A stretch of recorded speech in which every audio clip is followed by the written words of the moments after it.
My name is Johan Creten. I promised I was going to tell a story. Sète is sitting on top of a strange hill, stuck between the sea and an inside lake. And high on the hill, hidden in a wild closed garden, stood the local art school. It was in a derelict 19th century mysterious old villa with stained glass windows, creaking floors and marble ornaments.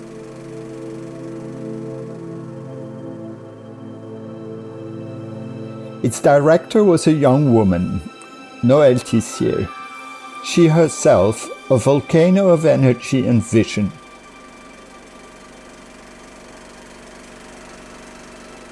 And every summer, instead of taking a holiday, she would empty out the classrooms and turn them into an artist in residence program called Villa Saint Clair, when this concept of residencies was still totally new.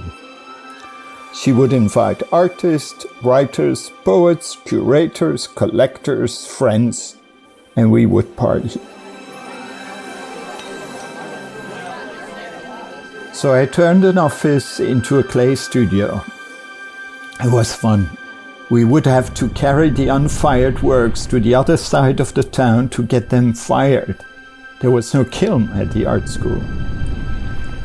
I would hand form hundreds of flowers in wet clay to make dark, untouchable torsos, fragile, and then later glazed black. These were some of the first Odore di Femmina.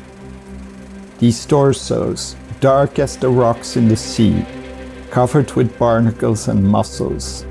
That alluring story of la mer et la mer, the sea and the mother, and moule, mussels and moles.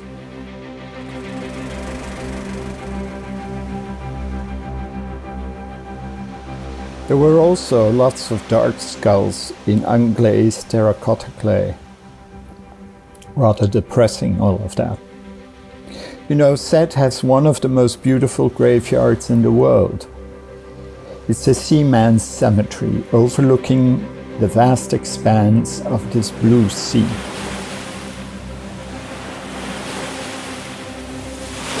At the end of the summer, we had to make a show.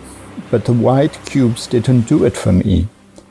How could I show my anguish and my sorrow in a white box? I couldn't figure it out.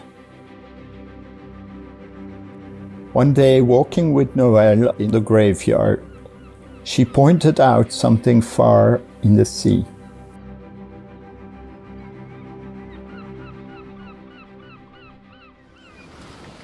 So we had the naval fire brigade clean out the spaces a little bit to get rid of the feces.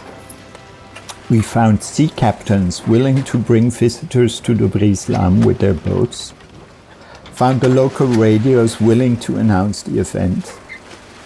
And so people took the dinky boats to make the short journey to the other side. To be left by themselves on the big wall to wander around and stumble on my work. Intriguing juxtapositions. No explanations.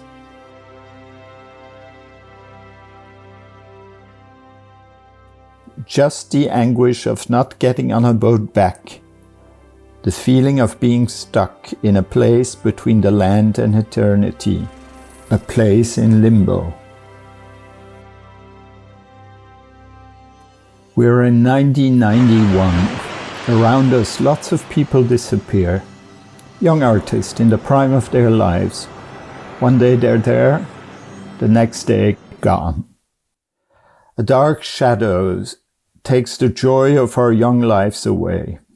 There's another plague, an invisible plague that kills. What stronger place than this brise-lames to show this? As this was used before as a quarantine.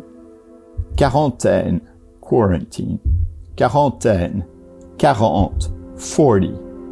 40 days of isolation because of fear, because of superstition, because of suspicion, in quarantine. Instilling these feelings in the people who visited was my strongest victory. Years later, I'm back in Sète. There's a big solo show organized by Noël Tissier of my work at the CRAC, Centre Régional d'Art Contemporain. There's these gigantic dark looming birds, sparkling brightly colored ceramics, golden figurines.